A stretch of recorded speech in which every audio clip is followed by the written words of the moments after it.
Allahumma salli ala Muhammad. Allahumma salli ala Muhammad. Allahumma salli ala Muhammad. Allahumma salli ala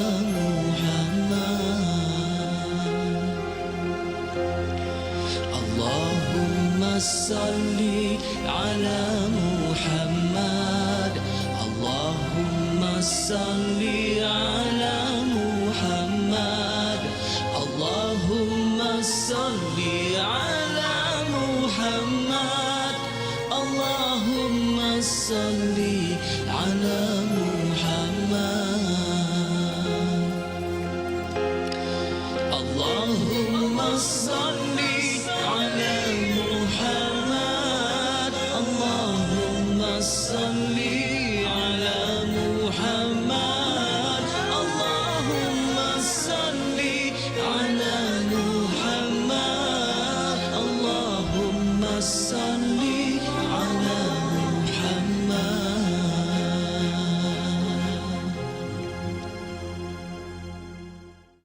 Tidakkah kita berasa bangga melihat masih ada generasi hufaz yang masih utuh berpegang kepada ajaran agama Islam ini?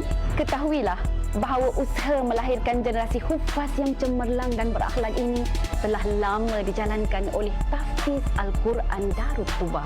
Namun, bagi merealisasikan matlamat ini, Tahfiz Al-Quran Darut Tuba memerlukan bantuan anda. Bantulah mereka dalam proses membina bangunan mereka sendiri yang dilengkapi dengan kelas-kelas pengajian, pejabat pentadbiran, asrama pelajar, rumah kaki tangan, dewan makan, surau serta pelbagai lagi kemudahan untuk kegunaan dan keselesaan pelajar dan guru-guru. Tunggu apa lagi? Ayo jadi sebahagian dalam proses melahirkan ribuan generasi hufaz ini dengan berinfak kepada dana pembinaan kompleks Tahfiz Al-Quran Darut Tuba sekarang. Dan insya-Allah, mudah-mudahan Allah ganjarkan pahala dan rezeki yang berkekalan hingga akhirat kelak. Bismillahirrahmanirrahim. Assalamualaikum warahmatullahi wabarakatuh. A'udzubillahi minasyaitonir rajim. Rabbi shrah li sadri wa yassir li amri wahlul 'uqdatam min lisani yafqahu qawli. Apa khabar para penonton semua? Masya-Allah, lama sungguh rasanya tak jumpa. Ni baru dapat nak berhari raya dengan anda semua. Alhamdulillah, alhamdulillah seronoknya dapat bersama dengan anda semua, seluruh ahli keluarga. Assalamualaikum. Jadi dengan itu saya nak ambil kesempatan nak raikan sahabat-sahabat kita di Facebook. Puan Siti Absyah Safi, Puan Nur Aisyah Mahad, siapa lagi? Puan Nur Hidayah, Puan Rozi, Puan ni ada Ustazah Nadiran, Nandiran, Pak Man, ramai lagi lah, Masya Allah. Ahlan wa sahlan wa marhaban bikum. Ya Allah, seronoknya dapat jumpa anda semua dan akhirnya dapat mengucapkan selamat Hari Raya. Alhamdulillah.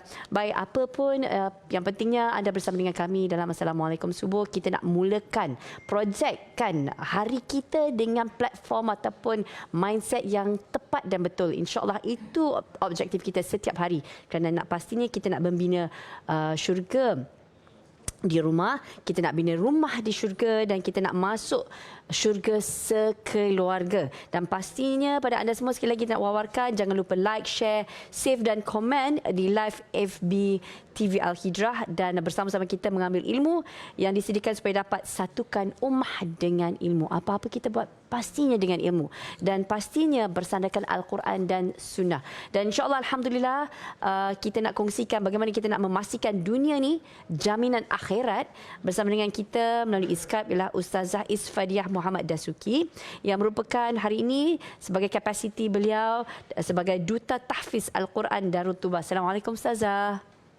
Waalaikumsalam warahmatullahi wabarakatuh. Apa khabar Farah? Sihat ya? Alhamdulillah Ustazah. Ustazah sihat? Alhamdulillah sihat. Syukur. Alhamdulillah.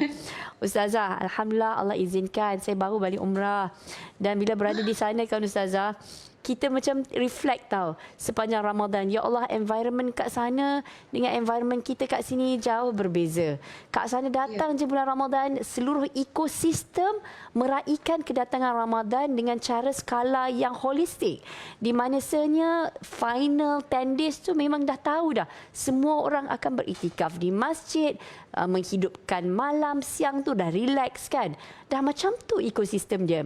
Tapi kita di Malaysia ni berbeza. Bukan kita nak komplain, tak boleh. Sebab kita ni kena adapt dengan pelbagai cara. Cuma kadang-kadang terfikirlah Ustazah. Macam mana kita ni nak memastikan apa yang kita buat dalam kehidupan seharian tu dapat kita bawa sampai ke akhirat. Sebab kadang-kadang ekosistem kita ni berbeza-beza. Bayangkan orang yang tinggal di Eropah. Orang Muslim kita, family kita yang bekerja jauh. Lagi dahsyat dia punya environment. Mungkin Ustazah boleh huraikan topik kita hari ini, dunia jaminan akhirat. Ustazah boleh kongsikan bagaimana kita nak memastikan dunia kita walau di mana kita berada, walau bagaimana ekosistem kita yang mesra ataupun kurang mesra, tetap dapat menjamin kita punya akhirat. Baik, bismillahirrahmanirrahim. Assalamualaikum warahmatullahi wabarakatuh. Terima kasih kepada Farah. Masya Allah, Farah masih dengar lagi suara serak-serak tu, serak-serak padang pasir. Tapi mantap Farah. Sahabat-sahabat, para penonton yang dikasihi, Alhamdulillah, bila kita menyebut dia tentang dunia ini jaminan akhirat, maka kita dah tahu dah, dia dah klik dah tu dekat dalam pemikiran kita, dalam hati kita. Dunia ini bukan tempat abadi. Bila kita sebut dunia jaminan akhirat, itu dah bagus dah. Pegang aja kalimah 3 perkataan ini. Dunia jaminan akhirat. Maksudnya dunia inilah tempat untuk kita pastikan diri kita berjaya ataupun tidak di akhirat nanti.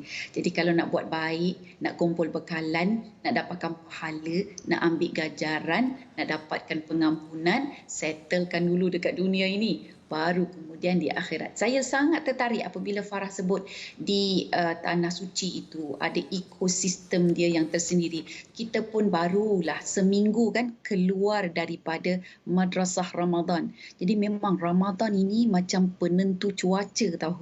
Bukan sahaja di Tanah Suci apatah lagi. Tapi di tanah air kita pun, kita memang nampak Masya Allah di mana-mana orang pergi ke masjid, sibuk untuk mengerjakan amalan, ya, melakukan amalan tadabbur Al-Quran di sana sini. Saya tak tahulah tuan-puan, rasanya setiap minggu tu mesti ada program-program khatam Al-Quran. Ada pula bersyukur ada satu tempat kawasan minta saya lead ya, tadabbur ataupun khatam Al-Quran. Jadi sedikitlah tadabbur beberapa ayat. Jadi Masya Allah, Ramadan ini betul dia kata asyamu junnah. Puasa ini adalah satu perisai. Jadi dia bukan setakat ekosistem, tapi dia menjadi perisai, menjadi pelindung kepada kita daripada melakukan perkara-perkara yang maksiat. Dia membawa kita pula ke arah kebaikan. Ya. Jadi bila kita nak jadikan dunia ini jaminan akhirat, maka perlu ada perancangan. Dan perancangan itu mesti ada dasar dia. Kalau perancangan itu tidak ada dasar, maka perancangan itu adalah sesuatu yang rapuh. Dia mudah akan kata tu musnah ataupun dia collapse ya. Jadi batu asas yang paling tinggi itu adalah niat dan matlamat yang jelas.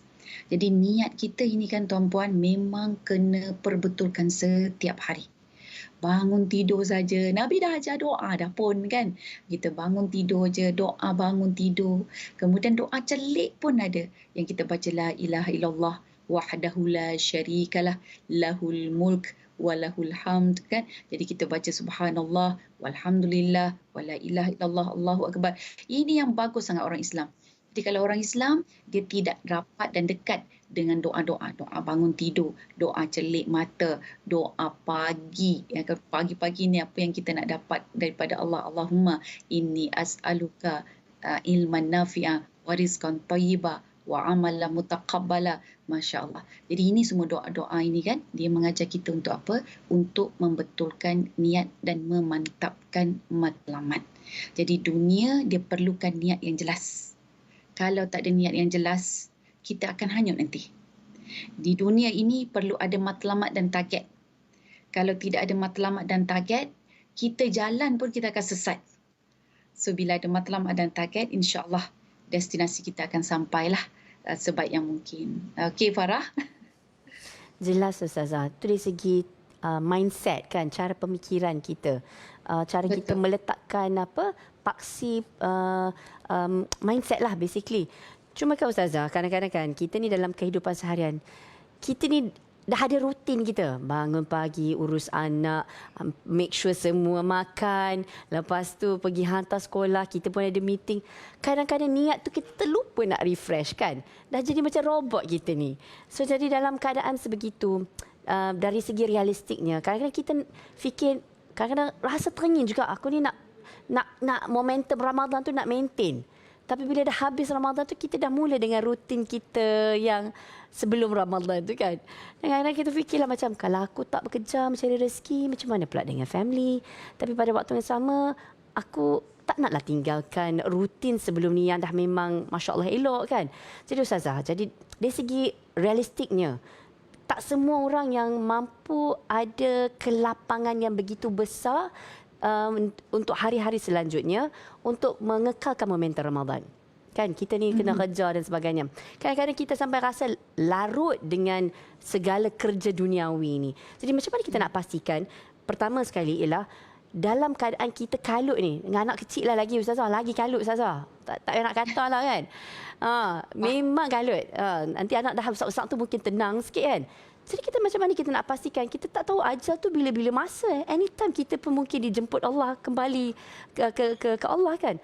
Kita nak mati dalam husnul khatimah. Dan keduanya, apa lagi ganjaran yang kita boleh kongsikan agar walaupun kita mungkin tak buat banyak, kita buat sikit tapi dia berterusan sampai bila-bila. Yang ni saya rasa ramai tahu, tapi mungkin kita boleh refresh dan ada mungkin perspektif yang kita tak perasan yang Ustazah boleh kongsikan. Ya, Masya Allah. Farah, ada satu kisah ni, sangat indah kisah ni di mana seorang syekh lah. Dia seorang syekh ni dia masa-masa tu masih muda lagi. Jadi dia nak berazam untuk melakukan solat subuh. Jadi dia baca hadis. Kita ni elok macam ni, ambil je. Cari hadis, baca hadis, beramallah dengan hadis itu. Jangan banyak-banyak hadis. Memang kita ada kitab pun 40 hadis tu. Ambil satu saja, kemudian fikirkan macam mana kita boleh mengambil pengajaran dan beramal dengan hadis tersebut. Jadi Syekh ini dia pun tengok ada satu hadis yang menggalakkan kita untuk solat subuh setiap hari dan takbiratul ihram bersama dengan imam selama 40 pagi ataupun 40 subuh berturut-turut. Seandainya kita berjaya, maka kita akan dilindungi ataupun terhindar daripada sifat-sifat kemunafikan dan kita insya-Allah akan mendapat jaminan syurga. Jadi itu yang dia kejar tu. Subhanallah. Jadi dia pun buat. Dia buat solat je setiap satu hari satu tu je lah. Solat subuh, jangan tinggal takbiratul ihram dengan imam. Jadi bila dia cuba nak buat, tertinggal sehari, dia terpaksa ulang balik sebab nak cukupkan 40 kali. Jadi sehingga dalam tempoh 6 bulan itu, dia berjaya. Akhirnya, selepas 6 bulan, akhirnya berjaya 40 hari dan dia rasa sangat bersyukur. Dan waktu itu dia pun pagi tu lepas solat subuh, dia nampak ada seorang tua lah duduk dekat sebelah dia. Jadi orang tua ni macam lembik aja, nampak macam sempoi macam tu. So dia pun cakap lah, dia kata, "Pakcik," dia kata, "saya nak kongsi dengan pakcik ni." Dia kata, "Ini satu hadis yang sangat baik untuk disebarkan." Kan bagus lah tu. Dia amalkan, kemudian disebarkan. Amalkan pun ambil masa 6 bulan, bukan 40 hari. Nak dapatkan 40 hari tu, tempoh dia tu lama. Jadi kemudian disebarkan. Jadi dia cakap lah dengan pakcik ni, "Pakcik, ni kita kalau dapat 40 hari takbiratul ihram bersama dengan imam untuk subuh berturut-turut, maka Allah akan bagi jaminan kita tidak dapat neraka, kita menang, kita dilindungi daripada api neraka dan kita terhindar daripada sifat-sifat munafik." Jadi pakcik ni pun tengok dengan berminat, dia kata, "Alhamdulillah," dia kata, "aku setakat ini dah 40 tahun solat subuh takbiratul ihram bersama dengan imam." Jadi Farah, Syekh tu rasa kecil. Tadi mula-mula rasa dah macam jempol. Dia jadi kelingking lah pula.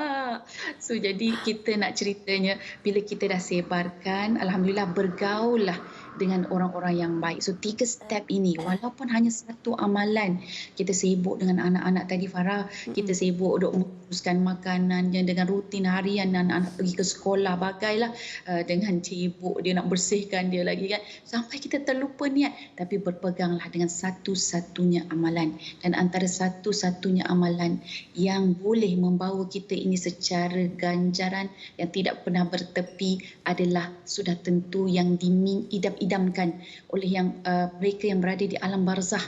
Mengidam-idamkan sangat amalan tersebut. Kalau boleh hidup dalam 1 minit atau 2 minit, maka dia nak buat amalan itu, kerana amalan itu walaupun sedikit, walaupun tak sampai beberapa saat, tapi ganjarannya itu akan sangat luas dan berpanjangan, iaitulah sedekah.